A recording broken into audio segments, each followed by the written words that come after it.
Biathlon Blast, c'est un jeu pour 2 à 6 joueurs à partir de 14 ans pour des parties d'environ 45 minutes, un jeu tout à fait à propos en cette période de Jeux Olympiques d'hiver 2026. Je vais vous expliquer donc les règles pour jouer au jeu, en sachant que c'est un jeu asymétrique. Vous allez avoir des personnages avec des caractéristiques différentes, et c'est un jeu un petit peu modulable, puisque vous allez avoir un plateau recto-verso, et sur chaque plateau, vous aurez une piste longue et une piste courte. Pour la mise en place, vous allez commencer par déterminer de quel côté du plateau vous voulez jouer. Pour une première partie, on vous conseille de jouer du côté Bad Wolf Shame, l'autre côté un poil plus compliqué. Vous allez lancer les différents dés dans la zone ici de tir. Donc vous avez sur le plateau une piste que vous allez arpenter avec vos skieurs, et vous avez ici le pas de tir où vous allez vous arrêter pour tirer sur les cibles, exactement comme au biathlon. Donc vous lancez les dés en début de partie, ils vont avoir une importance même avant qu'on soit dans la zone. Vous allez avoir un gros nuage ici que vous allez placer sur l'emplacement ici, c'est ce qui va indiquer le sens du vent. Donc là au début il n'y a pas de vent, donc quand il est à cet endroit, plus tard on pourra le déplacer donc nord, ouest, sud et est pour que le vent souffle dans une direction ou dans l'autre. Vous allez ensuite prendre toutes les cartes de supporters du jeu, donc ce sont des cartes neutres que vous avez en un certain nombre d'exemplaires, vous allez toutes les mélanger et les placer donc en pioche face cachée ici et révéler les deux premières faces visibles aux emplacements indiqués. Ensuite, vous allez déterminer les plateaux et les joueurs que vont incarner les différents joueurs de la partie. Pour ça, la première chose à faire, ça va être de distribuer les jetons ski. Donc les jetons ski sont de différentes couleurs qui déterminent du coup les plateaux. Soit vous distribuez ça aléatoirement, soit vous faites un système de draft comme vous le souhaitez. Dès que vous avez donné donc les jetons ski d'une couleur, ben vous récupérez le plateau correspondant. Donc vous avez les skis sur la droite du plateau, et vous allez remplir ce plateau avec les jetons de la couleur correspondant au ski sur la droite, donc il y en a plus ou moins en fonction des plateaux, et ensuite des jetons balles qui vont venir aux emplacements de gauche, là où on a les petits trous. Vous avez ensuite un petit cœur que vous allez mettre sur le 0 en début de partie de votre piste, donc c'est votre rythme cardiaque en fait, plus ça va monter, plus ça va être compliqué ensuite de bien tirer sur les cibles. Et une fois que vous aurez chacun récupéré un plateau, vous allez drafter les participants. Donc là, ça va se faire dans l'ordre des couleurs des plateaux. Donc vous avez au dos de la règle un ordre de priorité ici, tiebreaker. Donc c'est le joueur rouge qui choisit en premier, puis le noir, puis le jaune, puis le vert, puis le bleu, puis le blanc. Donc ça, vous pouvez le laisser éventuellement sur la table pour vous en souvenir, ça pourra avoir son importance pendant la partie. En tout cas là, dans la mise en place que j'ai fait ici pour 3 joueurs, ce serait le joueur avec le plateau noir qui choisit son participant avant le joueur avec le plateau jaune et enfin le joueur avec le plateau bleu. Et donc les participants, ils ont tous une petite boîte dans laquelle ils vont avoir un deck de cartes spécifique, une petite plaquette de précision et évidemment la figurine correspondant au personnage. Et les personnages vont avoir des caractéristiques ici qui correspondent aux différentes caractéristiques du jeu que je vais expliquer après, avec des statistiques plus ou moins élevées. Et pour se souvenir un petit peu de qui est fort dans quoi, il faut prendre en compte la couleur des drapeaux. Vous voyez là, le joueur allemand, son drapeau c'est noir, rouge et jaune, il est très fort en noir, en rouge et en jaune. Par contre, il est très nul dans le reste. L'américain, c'est bleu, blanc, rouge, un petit peu comme les français, donc il est très fort en rouge, en bleu et en blanc. La française, c'est à peu près pareil, mais avec des statistiques différentes. Et donc, c'est la même logique pour tous les autres personnages. Au total, il y a 8 personnages différents. Et donc, vous choisirez votre personnage en fonction de ça. Ça va varier, du coup, les cartes qu'il va avoir. Et la petite tuile de précision qu'on va placer en haut du plateau. Donc, j'ai déjà fait pour les autres. Je le fais là pour la française. Vous récupérez donc la figurine, vous mettez les petits skis dessus, et vous récupérez votre deck de cartes. Donc votre deck de cartes, il est constitué de cartes qui sont identiques pour tous les joueurs. Ce sont toutes les cartes où il y a la figurine du joueur cerclée noire. Donc ces cartes-là, la figurine est différente, mais ce sont les mêmes pour dans chaque deck de cartes. Par contre, les cartes avec la figurine cerclée dorée, ce sont des cartes spécifiques au personnage, qui vont avoir des caractéristiques différentes. Ce deck de cartes, en début de partie, évidemment, vous le mélangez. Et vous allez tous simultanément piocher la première carte du deck et la mettre en défausse, donc à la gauche de votre plateau. Cette carte, vous avez une valeur en haut à gauche qui est la valeur d'initiative. Eh bien, le joueur qui aura l'initiative la plus élevée, donc le plus haut numéro en rouge ici, va se placer en premier sur la piste de départ. Bon, là avec un 2, ça m'étonnerait que ce soit moi. J'ai pas sorti les cartes des autres joueurs, mais on va dire que c'est l'américain en premier, l'allemand en second, et moi en dernier avec mon petit 2. Donc là, on a la piste, la ligne de départ elle est ici, donc on place nos personnages derrière la ligne de départ, dans l'ordre du coup de l'initiative. Une fois qu'on a fait ça, on laisse la carte en défausse, et les autres cartes, on va pouvoir les avoir en main, toutes, et on va, chaque tour, en choisir une. Je vais vous expliquer comment ça se passe. Au niveau de la mise en place, en tout cas, c'est tout ce qu'il y a à faire. On a nos personnages placés, on a récupéré donc nos personnages, les cartes, les plateaux. On est prêt à commencer la partie. Une partie de Biathlon Blast va durer un certain nombre de tours pendant lesquels on va à chaque fois sélectionner une carte, la résoudre et donc progresser sur la piste. Le but du jeu, ça va être de réussir à faire 2 tours complets de piste et au dernier tour, suivre le panneau ligne d'arrivée pour être le premier à franchir la ligne d'arrivée. Dès qu'un joueur a franchi la ligne d'arrivée, il est déclaré vainqueur et la partie est terminée tout de suite. Donc c'est un jeu de course principalement. Donc le tour de jeu, il est très simple. Vous allez tous simultanément à chaque tour sélectionnez une carte de votre main que vous allez placer face cachée sous votre plateau. Donc chaque joueur va faire ça. Et une fois que tout le monde a placé sa carte, tout le monde révèle la carte. Et ça va déterminer du coup qui va commencer le tour. Donc c'est le numéro encore d'initiative en haut. Donc là j'ai un 6 par exemple. Si c'est moi qui ai le plus haut numéro, c'est moi qui vais jouer mon action en premier. Et ensuite ce sera le numéro suivant et ainsi de suite. Si on a le même numéro entre plusieurs joueurs, c'est encore une fois l'ordre tiebreaker ici qui va déterminer qui joue en premier.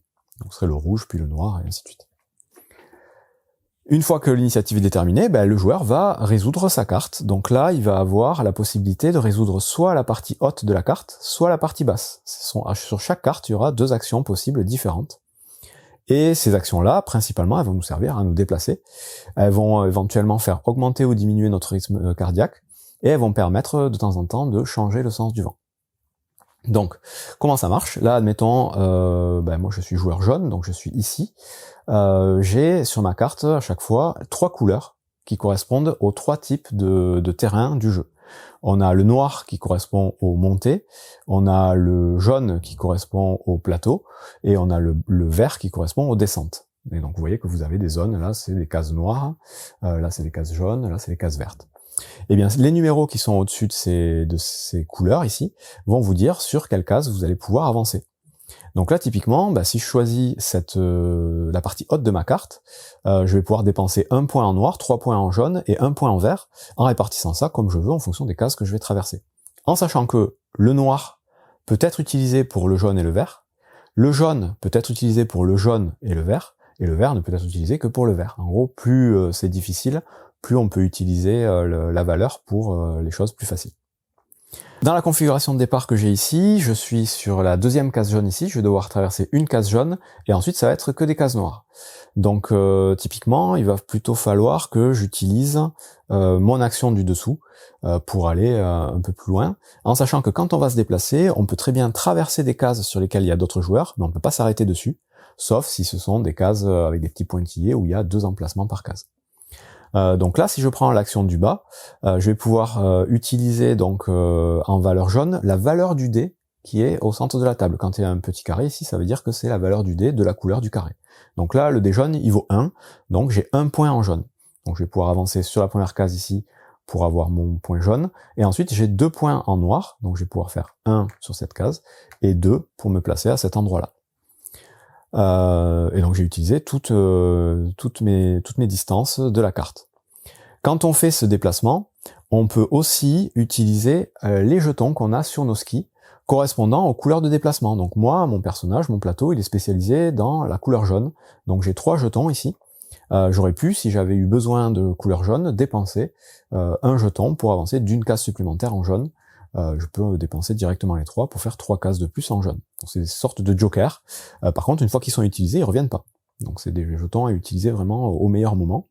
Le joueur avec les skis noirs, lui, il va pouvoir avoir 2 cases supplémentaires sur du noir. Le joueur avec les skis bleus, lui, ça va pas être pour les déplacements que ce sera utile. J'expliquerai après à quoi ça sert. Donc voilà pour les déplacements. Une fois qu'on a fait nos déplacements, on va regarder la valeur en cœur qu'il va y avoir en dessous de l'action qu'on vient de faire. Donc ici, moi j'ai un cœur, ça veut dire que je vais faire progresser mon marqueur de cœur de +1. J'ai fait un petit effort, mon rythme cardiaque augmente un petit peu. De temps en temps, on aura des valeurs négatives. Donc là, je suis pas trop forcé, mon cœur il va partir dans l'autre sens, il va redescendre un petit peu. Et parfois, il y aura pas de cœur. Donc là, vous voyez, c'est blanc, donc ça veut dire que mon rythme cardiaque ne bougera pas. Cette valeur de cœur, donc on prend en compte la valeur de la carte, et ensuite, en fonction de la position sur la piste, on va avoir des plus ou des moins. Si, par exemple, je termine mon déplacement juste derrière un autre joueur, je vais pouvoir diminuer la valeur de mon rythme cardiaque, puisque je prends l'aspiration, je force moins. Donc si on finit derrière un joueur, on fait un -1 sur les cœurs. Si jamais on a le vent dans le dos, et donc personne derrière nous, donc le vent dans le dos, c'est le nuage, vous voir après, on va pouvoir le déplacer. Donc là, si le nuage, il est à l'est, il souffle dans ce sens, typiquement ici, j'aurai le vent dans le dos, donc là aussi, je vais pouvoir diminuer mon cœur de 1. Si par contre, on a le vent de face, donc le vent dans l'autre sens, et qu'on est qu'on a personne qui nous protège devant nous, là, on va on va augmenter notre valeur cardiaque, on doit faire plus d'efforts. Donc c'est tout à fait thématique. Si vous prenez l'aspiration, vous forcez moins, vous diminuez de 1. Si vous avez le vent dans le dos, donc avec personne qui le cache, vous diminuez votre rythme cardiaque parce que vous faites moins d'efforts. Si par contre vous avez le vent de face avec personne devant vous, vous augmentez aussi votre rythme cardiaque. Si vous êtes protégé par quelqu'un, le vent n'a pas d'effet sur vous. Donc voilà comment on va faire bouger ce petit marqueur de rythme cardiaque. C'est à peu près tout ce qui se passe quand on se déplace et qu'on fait une action. Une fois qu'on a résolu notre carte, on va regarder le fond de la carte. Donc vous avez deux types de fonds, le fond avec les petits flocons de neige et le fond avec la glace. Si vous avez fait l'action du fond avec la glace, la carte est retirée du jeu, directement. Si vous avez fait l'action des flocons de neige, vous allez rajouter la carte à votre défausse. Donc elle pourra revenir plus tard dans la partie. Donc vous aurez des fois des cartes avec deux glaces, donc ces cartes un peu spéciales. Quoi que vous fassiez, vous savez que vous aurez plus la carte jusqu'à la fin de la partie. Voilà comment ça va se passer. Au tout début de la partie, on va franchir une première fois la ligne de départ, après notre premier déplacement, logiquement. À chaque fois qu'on franchira la ligne de départ, on va pouvoir gagner une carte d'encouragement des supporters. Donc là, on aura le choix entre prendre une des deux cartes face visible ou la première de la pioche. Si on prend une carte face visible, on la remplace directement, et la carte qu'on va prendre, évidemment, on la rajoute à notre main. C'est une nouvelle carte qu'on va pouvoir utiliser pendant la partie. Ce qui reste à expliquer, c'est que sur certaines cartes, on va aussi avoir un petit symbole avec du vent ici. Quand on a ce symbole, une fois qu'on a fait nos déplacements et qu'on a ajusté notre rythme cardiaque, si on a ce symbole, on va pouvoir déplacer le nuage sur l'emplacement de notre choix. Donc soit on le remet à l'emplacement neutre, il n'y a pas de vent, soit on le met sur un des points cardinaux pour faire souffler le vent dans la direction du plateau. Et donc ça va influencer, comme vous avez vu, le rythme cardiaque en fonction de si on a le vent de face ou de dos. Ça va aussi avoir une influence quand on sera sur le pas de tir, si on a le vent de côté. Voilà à peu près tout ce qui va se passer quand on joue une carte. Donc moi j'ai joué toutes les actions de ma carte. Ensuite c'est au joueur suivant dans l'ordre des numéros de faire exactement la même chose, de se déplacer, et c'est comme ça qu'on progresse. Une fois que tout le monde a joué sa carte, qu'il a défaussé ou mis ou sorti du jeu, on passe à un nouveau tour de jeu. Donc on prend les cartes qui nous restent en main, on choisit une carte, on la joue. Au tout début de son tour, avant de choisir sa carte, on aura toujours la possibilité de dépenser une de nos balles pour récupérer toutes les cartes qu'on a en défausse. Donc c'est une des façons de récupérer toutes les cartes qu'on a en défausse, c'est utiliser une balle ici, on prend toutes les cartes, on les rajoute à notre main avant de faire notre choix. L'autre façon de récupérer les cartes, c'est tout simplement quand on a vidé toutes nos cartes en main, donc on a utilisé vraiment toutes les cartes les unes après les autres. Si au début de notre tour on n'a plus de cartes en main, là on récupère toutes nos cartes gratuitement, entre guillemets, pour commencer un nouveau tour. Donc on va progresser petit à petit sur la piste. Au tout début de la partie, évidemment, il faudra choisir si on fait la piste circuit court ou circuit long. Vous avez un panneau ici. Le circuit long, donc c'est par là. Le circuit court, c'est tout droit. Donc ça, on le détermine en début de partie, et ensuite chaque tour passera par le même endroit. On va donc avancer sur la piste. Quand on fait nos déplacements, on n'est pas obligé d'utiliser la totalité des points qu'on peut utiliser. On peut s'arrêter avant, donc stratégiquement, pour rester derrière un joueur pour récupérer un peu de rythme cardiaque, ou alors par rapport à la carte qu'on va jouer après pour optimiser nos déplacements en fonction des couleurs. Si jamais on s'arrête sur une case à côté d'un coach, donc vous avez des coachs de couleurs ici, ça va nous donner des petits bonus. Donc là sur ce plateau, on a les coachs qui correspondent aux 3 couleurs de déplacement. Donc là on a le coach jaune, qui va nous donner, pour le tour d'après, à partir du moment où on sera sur cette case, à notre tour d'après, on aura droit à 3 déplacements gratuits sur du jaune. Le coach vert, c'est la même chose, on a droit au tour d'après à 3 déplacements gratuits sur du vert, et lui c'est un déplacement gratuit sur du noir. Ça c'est uniquement quand on finit notre déplacement sur la case, on doit utiliser les bonus au tour juste après. On gagne pas les jetons, hein, c'est juste on sait qu'on a un +3 de la couleur correspondante, ou un +1 si c'est du noir. Quand on aura fait du coup le premier tour, et qu'on sera arrivé sur la grande zone jaune ici, donc là admettons, hop j'en suis ici, il faut que j'arrive là, donc il faut que j'ai au moins 2 déplacements verts, un déplacement jaune, ou du déplacement noir par exemple, puisque le noir ça peut être soit du jaune soit du vert, ou que du jaune, vous avez compris, les déplacements c'est du plus fort au moins fort.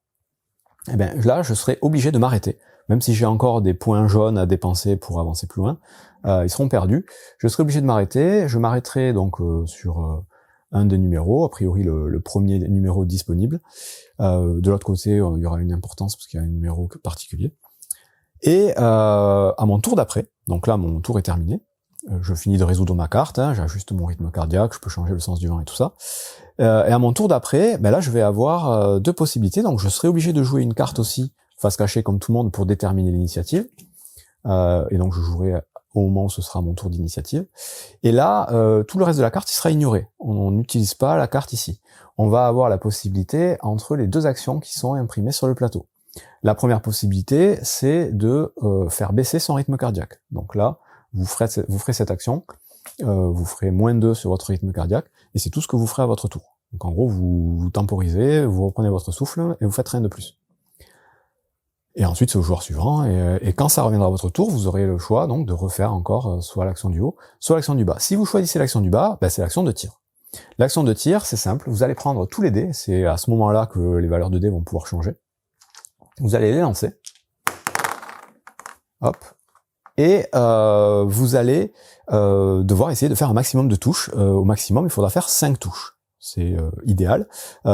Contrairement au biathlon, on va dire dans la vraie vie, là il n'y a pas de pénalité si on touche pas. Par contre, il y a des bonus si on touche beaucoup. Pour faire des touches, il va falloir regarder notre petite plaquette de précision ici. Et en fonction de la colonne dans laquelle va se trouver notre cœur, ça va être plus ou moins compliqué de toucher. Donc là, la française, elle est plutôt forte en précision et en initiative, puisque sa barre rouge est plutôt haute. Donc vous voyez que si son cœur est dans la première colonne, elle touche sur 2 ou plus au niveau des lancers. Ici, elle touche sur 3+, et ici, elle touche sur 3+. En fonction des personnages, ce sera plus ou moins compliqué. Donc là, avec mon lancer, je touche à 2+, je fais un lancer un peu pourri quand même. J'ai 2 dés qui font une touche, donc là j'ai déjà 2 touches. À ces touches-là, je vais pouvoir rajouter une touche par balle que je dépense, donc je peux dépenser une balle pour ajouter une touche. Je peux en dépenser autant que je veux jusqu'à ce que j'arrive à 5 touches, c'est le maximum, 5 touches on ne pourra pas faire plus. À ça aussi, on va devoir rajouter une touche si il n'y a pas de vent. S'il n'y a pas de vent, c'est plus facile de viser. Si le nuage est ici, on a une touche gratuite automatique. Si par contre on a du vent de côté, donc s'il y a du vent là au nord ou au sud, donc du vent qui vient sur le côté, on va perdre une touche par rapport à notre total. On a un -1 en nombre de touches. Et donc les touches finales qu'on va faire, donc là j'ai 2 par défaut, je pourrais dépenser une balle pour faire 3, et j'ai +1 parce que le nuage est ici, donc j'ai 4 touches. Ces touches-là, elles vont être converties en déplacement noir en les multipliant par 2. Donc là j'ai 4 touches, donc je vais avoir 4 x 2, 8 déplacements noirs sur le plateau. Donc là tout de suite je vais pouvoir avancer de 8 cases. 1, 2, 3, 4, 5, 6, 7, 8. Je rappelle que le noir peut être utilisé pour le rouge, pour le jaune ou pour le vert. Donc plus on va toucher à cet endroit-là, plus on va repartir vite pour continuer notre course. Ensuite, les dés restent sur la valeur que vous venez de lancer, ça va influencer un petit peu les cartes. Vous voyez que des fois, vous avez de l'initiative par rapport aux dés rouges, des fois, vous avez des déplacements par rapport aux dés jaunes, verts ou noirs, et des fois, vous avez des valeurs de cardio par rapport aux dés bleus. Donc là, typiquement, cette carte, si je la joue pour l'action du bas, je vais faire diminuer mon rythme cardiaque de 2 fois la valeur du dé bleu, donc je vais faire diminuer mon rythme cardiaque de 10. Donc autant vous dire que je vais retomber directement à 0. En sachant que ce rythme cardiaque, il va avoir une importance, donc déjà pour pouvoir toucher plus facilement, mais surtout, vous n'avez pas le droit de dépasser 10. Si vous dépassez 10, vous êtes éliminé de la partie. Crise cardiaque ou j'en sais rien, problème cardiaque, vous avez perdu. Une autre façon d'être éliminé de la partie, c'est de ne plus avoir de cartes dans sa défausse et dans sa main. Si vous utilisez trop d'actions de glace qui permet de sortir les cartes du jeu, vous êtes aussi éliminé de la partie. Donc voilà, ça faut faire attention à la gestion de main, c'est important, et à la gestion du rythme cardiaque. Je crois qu'on a fait à peu près le tour de tout ce qu'il y avait à savoir, donc on va faire en tout 2 tours complets, en prenant à chaque fois l'itinéraire qu'on a déterminé en début de partie. Et après donc notre deuxième session de tir, quand on va se déplacer, on va partir sur le côté de la ligne d'arrivée, et c'est le joueur qui réussira à franchir la ligne d'arrivée le premier qui sera déclaré vainqueur, tout simplement. Je reviens juste rapidement avant de conclure sur les différentes caractéristiques, donc maintenant qu'on a expliqué le jeu. La caractéristique rouge, c'est l'initiative et la précision, donc c'est ceux qui ont plus de points là seront meilleurs en initiative et en précision. La caractéristique noire, c'est des déplacements sur les cases noires qui seront plus importants. Jaune, déplacement sur les cases jaunes, vert sur les cases vertes. Le bleu, c'est la gestion du rythme cardiaque, donc ce sera plus facile de faire baisser son rythme et de pas trop l'augmenter quand on a des bonnes stats en bleu. Et le blanc, c'est la gestion du vent. Donc c'est les personnages qui vont permettre de influencer un petit peu le vent dans le jeu, en sachant que les personnages qui vont avoir des jetons bleus, par exemple, comme lui, vont pouvoir dépenser ces jetons pour réduire leur rythme cardiaque quand ils en auront besoin. Donc un jeton égale -1 en cœur. Ceux qui auront les jetons blancs vont pouvoir utiliser un jeton blanc pour changer le sens du vent à la fin de leur tour. Et cette fois, je pense qu'on a vu à peu près tout ce qu'il fallait savoir sur Biathlon Blast, un jeu plutôt thématique, vraiment bien rendu, un bon jeu de course, vraiment c'est une bonne surprise, très asymétrique, mais ça fait partie des stratégies de jeu, de bien choisir son personnage en fonction de ses skis et de ses caractéristiques. La gestion de main est assez maligne et assez importante, et le jeu a l'air plutôt bien équilibré. Les parties que j'ai fait, ça avait l'air à peu près serré en fonction des différents personnages. Donc une bonne pioche, un jeu tout à fait intéressant pour ceux qui aiment les jeux de course. C'est un jeu que vous pouvez essayer de tester en sachant qu'il va être peut-être un peu compliqué à trouver. Pour l'instant, il n'existe qu'en anglais. Il est un peu cher en plus. Mais voilà, c'est un bon jeu de course que je vous conseille de tester à l'occasion. Bon jeu!